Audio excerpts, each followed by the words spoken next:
Alright, before I make the actual, video showing up the machine for sale, figured I'd actually show the machine.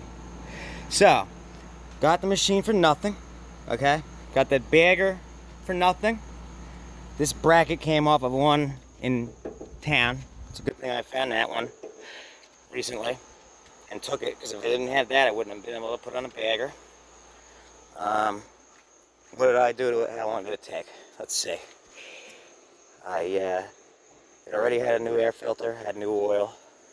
That's one thing I'm going to check, because it does burn a little bit. I have to check it. I did have to improvise and make this bagger bracket. In fact, I need to close that shut on there so it doesn't slip off. Do that right now. But yeah. Let's see. Oh yeah, and then I had to do the carburetor quick and dirty. I put a fuel shutoff valve instead of a fuel filter. That'd be better. You're better off with a fuel filter, in my opinion, so you can shut that off at the end of the season. I guess this machine has a fuel pump, because this is coming straight from down. There's got to be a fuel pump. There's no way the gas is coming gravity feed to there. But whatever it is, it works. I sharpened the blades. The deck came off, sharpened the blades. Then that's when I had the issue with the belt and the idler, pulley, and arm. It's called an idler, not just a pulley. Alright? And it didn't need it. It doesn't need it. It doesn't need the idler. That belt's already tight enough. All that thing was doing was maybe taking a little bit of the slap out of the belt when it's running. But it's so tight, it doesn't need it. And that PTO is adjustable. This plate is adjustable. So you can actually give that belt more tension that way too. So I just deleted it, because it was going to keep eating belts. I mean, I could have sat there and tried to adjust the deck up higher using these adjustment arms here that have threads on them. I could have went and did it that way, put the deck up even higher, and tried to get in line, but rather than bothering, I just got rid of it. That was only an issue really if the deck was all the way up 6. Once you were in 5, it didn't do that anyway, only in 6. And then on 1 you could kind of feel it too. But hey, sometimes you need to cut at higher positions. That happens more frequently than lower. Sometimes you get grass that's real high and you need that deck up. And I always said that about these machines, how the decks didn't go up high enough. This one goes up pretty high. But, it's just ideally, you would like to have the deck be able to go up pretty high. And lawn tractors, that's about as high as you're going to get. You need to go higher than that. You need a brush cutter, basically, is where you're at. So I put 1075 into a belt. Okay. And then just how long it took, that all comes down to you. It took me a little bit longer. I mean, I did have to wait for the belt, but that didn't take very long. I had other things to do, and it's been one of them years and summers where I've been really busy with things, so I keep getting knocked off of my attention. Usually when I'm on something, I get it done first before I move along. I was kind of here and there, and then I came back to this one. Alright, this thing was $3,000 in 1993 without a bagger. I'm going to list it for $1,500 with a bagger. I'm expecting to get about that much. With this mulch plug 3-in-1, the condition and quality of this machine, it's just, there's no way I'm not going to get that. So, bagger's on. Oh, I got 2 of these. Okay. Good thing I just noticed that. Like I said, the only thing I had to improvise with is this. I don't know what originally this would have used or had, but I don't have whatever it was. My guess would be just like at the Craftsman's, kind of like a strap that went to this hole right here, is what it would appear to be. So, oh yeah, I did touch up the paint. So $6 for a can of yellow and black, you can get it for a couple bucks. Alright, So we'll call, we'll just say $20 altogether. Just put into it. The deck was the main thing that needed touching up. This was missing a lot of its paint, the guards. All right, let me just check the oil real quick and then we'll start her up. Just give me 1 second. But yeah, this is your typical tractor with no hood that you get for free. Right. Actually, I did get a Honda last year. Was it last year? And it was out in the backyard, kind of parked dead. I brought that back to life. That needed a new, it had a timing belt with teeth. It jumped a tooth, so the timing was off. I had to get a new belt, put that back in time. That was a liquid cooled engine. I sold that machine for $17.50 delivered. I got it for nothing. Parked in the backyard. Just as an example. Got this one for nothing. Put 20 bucks into it. We're gonna get 1,500 out. You tell me. Because, you know, somebody put a picture of an old bomb and said, yeah, I'm expecting 30,000 for this. Yeah, okay. No, 1,500. It was 3,000 back on retail. And it was really cared for, this machine. So, be very surprising if I don't get that for it. And that's half retail with a bagger. I just checked the oil. It's on the money. And like I said, perfectly fresh. In fact, if anything, it's got a little bit too much. Maybe that's why it smokes at the moment. Maybe it's just trying to burn off that excess. But other than that, hey. Yeah, it's a Kohler Command single. They're good engines. They're not like the Courage piece of craps they're making now. Oh my God, those are garbage. The single cylinders are really garbage. And the twins, I've had one of them. That thing was a piece of crap too. But I sold that thing for like, that engine for $500 because it was a twin. But it was a Kohler Courage twin. Oh my God. Garbage. Stay away from that stuff. But I said Courage, right? The Command, the Kohler Command is a very good engine. That's the Kohler Command single. That's another Kohler Command single. I believe that's from 1991. That one came off a John Deere STX 38. And there's a Kohler Command twin right there. That's the one with thrown rods, and then I've got one that doesn't have thrown rods. That was in a fire because chipmunks made a nest with leaves. Those earwig things, it was filled with them things. And the guy tried to run it, and the muffler caught on fire, and then caught all the plastic shrouding and everything on fire. So I was in a fire, but it's not, you know, it wasn't destroyed. I just had to take pieces from the other one to fix it. Mainly the plastic shrouds. Alright, let's just start it up. Choke fast. Huh?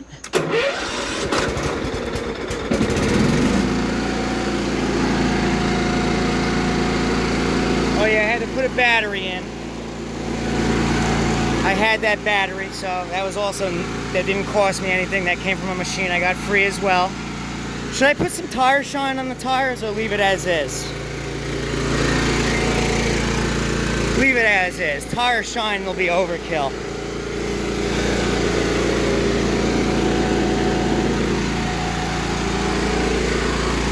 It's that where old meets new, you know what I mean? It's that perfect timing. Why does that look like it's a little bit brighter than the other one now?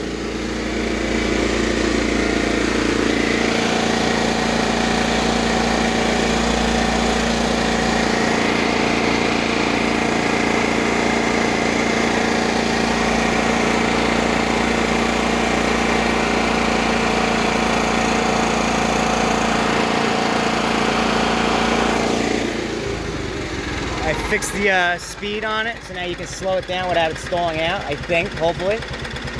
Yeah. Although before it was a little bit too slow.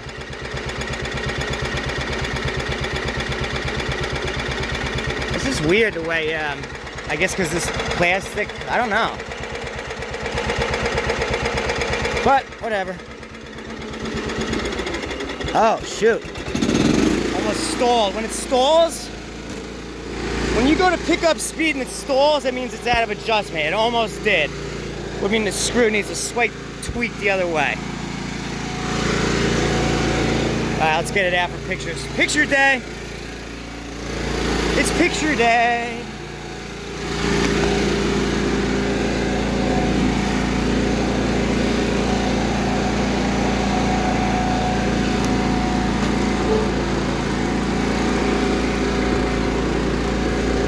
Hey! Trash to treasure, whatever you say. Why is this here? That's gotta go.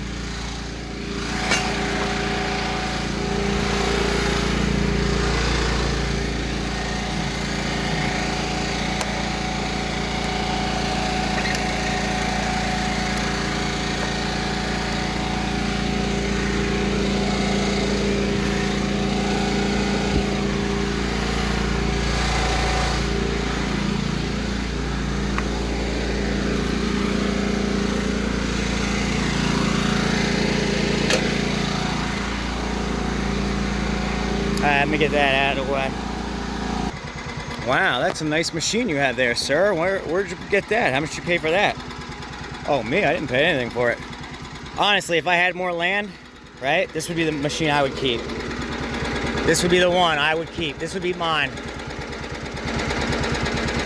I do actually have the international version of it. And I have a brochure from the 80s that I can put with the machine to kind of help upsell it, which I'm gonna do. But yeah, I think I would probably keep this one if I was gonna keep one. Only problem with this one is it's a 38-inch deck. You got a lot of land, you need a little bit bigger of a deck, at least 42. Back when this was made, 38 was more standard for some reason. And then by the mid-90s and late 90s, the 42-inch deck became the standard. I don't know why that happened. I'm not sure. It has something to do with suburban, the way suburban living changed at that time. I don't know.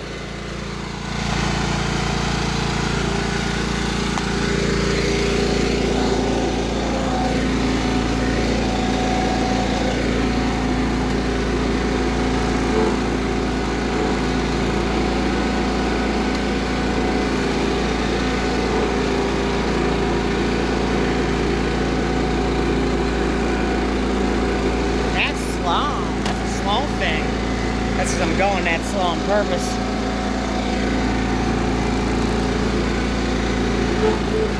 Hey, it's kind of hard to do this with one hand while holding the camera. With a gear, that's the one thing I like about gear. You put it in gear, that's it, you're going. Then you got both hands to work with. This thing, I gotta, you know, kind of get it going, acquainted here. I don't know. Just like I obviously didn't know a lot of things, right? You learn something new every day.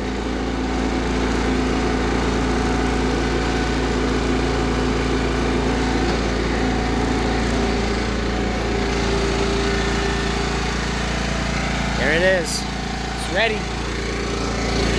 This is a nice one though. Let me kick on the blades real quick. I'm gonna do it with the deck halfway down right now.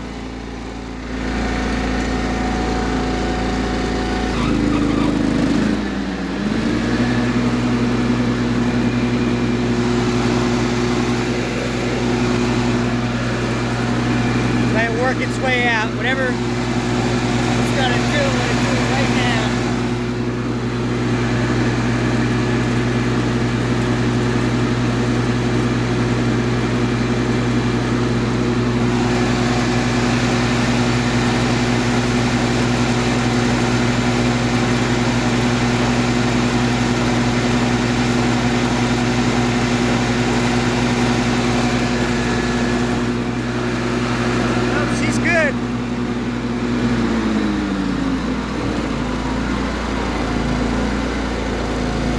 The less squealing I hear, the better.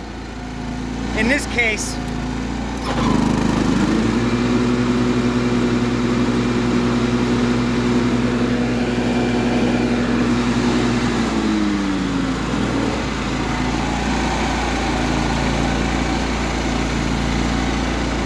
Like I thought I heard sirens. I was like, man, what now? You know what I mean? shit. Leave me alone.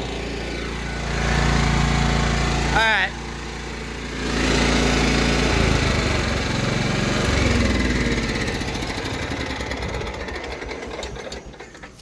Okay. I'm good. I'm gonna go get that brochure just to kind of get that little bit of like, man, he's even got the paperwork for it. Because I asked the guy when I went, do you have the paperwork for it? He didn't. He doesn't have it. He didn't have it. He didn't want to bother looking, which is fine. You can download the operator's manual, and I have a brochure for it, paper brochure. And the only thing I can't find without paying is a service manual, which I didn't even need it. I was just wondering if this yellow transferred onto here from when I cleaned that. Alright, let me take pictures of it before it gets past the peak time. This is the perfect time for taking pictures. Right now. Right now. Wow. And also, I just want to mention one thing. This is not plastic. This is fiberglass. Okay, and this is actually probably more expensive. This was probably more expensive to produce than metal. The old International ones had metal hoods, and some of the earlier ones had, you know, cool hood ornaments too. Mine doesn't have it. That year they did away with it like it was overkill. On that series, the Quiet Line.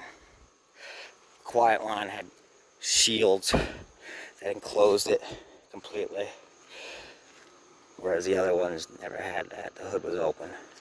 And it even says to keep those shields in place for proper engine cooling. I don't know if that's true or not. I think the guy had the shields off for 20 years.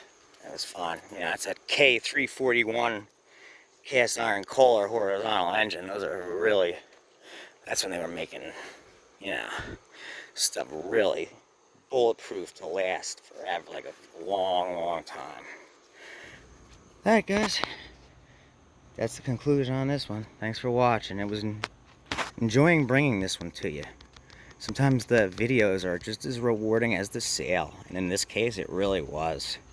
This was a nice one. When I saw this on Marketplace, I've been getting lucky finding all this nice free stuff on Marketplace.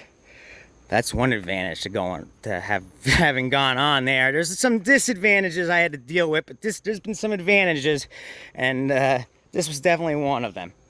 And I've seen some pretty nice free stuff getting tossed or being given away on there, and it's weird because stuff on there goes a lot cheaper than it does on Craigslist. So whatever, I find the stuff on there free and then put it on Craigslist for what it really goes for. But these kids, they don't know what they're doing. They're selling stuff too cheap. The thing I'm worried about though is that's going to drive down the overall price. And according to my buddy though in Iowa, he says that's what it is right now. I'm like, what? Are you kidding me then? Because that means mine screwed us up, because 2 years ago I was getting double, triple on some of these numbers that I'm looking at on Marketplace. But again, on Craigslist, you got boomers on there that don't use Facebook. So thankfully, that's where I'm at. You know, because it's just not sustainable on Marketplace. Some of the stuff there, the prices that they're selling stuff for. Are you kidding me? You should be able to get at least half the retail value of something. And I'm talking the retail value of what it was last year before this inflation and everything going up, up, up, up. So I don't know. But that's what it is. Alright? I figured I'd throw that little piece of information in there too. But that's where this came from. Marketplace is where I saw it. When I saw it, I was like, yup, it's one of them. I've got a brochure on these machines. I'm grabbing that sucker because I knew they were built well. This is when they kind of try to say Cub Cadet was just its own company. Cub Cadet. Let's look at that brochure real quick. Here. It looks almost just like it has a round sealed beam headlights. This is a 1981 or 82 brochure. This stuff is 1979, 79. Or it might even be 1980. I think it was dated. This is when it was still international. All this stuff, this is International Corp company, the real International Harvester. The company that really made Cub Cadets before they got bought up. They still make trucks, international trucks. At least they did. This is from the one I got in Princeton. That one I kept. It's not quite as nice, sparkling, but build way. It's really nice. That's the one I ended up keeping, and that's got a 44-inch deck. So that's good for a good piece of property. But here, it says right here, Cub Cadet. See, Cleveland, Ohio, that's the MTD address. You type that number in there, right there, that address. MTD's gonna pop up immediately. I know it said it on here somewhere. I don't know if it was this piece of paper or not, but maybe it was something else. They call it Cub Cadet International, or Cub Cadet Incorporation, or Incorporated. This one's cool. It looks like it has a turret on the side. That's really cool. That's diesel. Looks like it has a gun, a turret. You know what I mean? The rest of them are pretty much what I have. Here's basically mine right there. See? This is the 1980 brochure. That's basically it right there. Okay? So I've got this to kind of show. I don't think I'm going to be giving this to them, but for the pictures I will show it off. So that's pretty neat. All right? Yeah. Good. All right.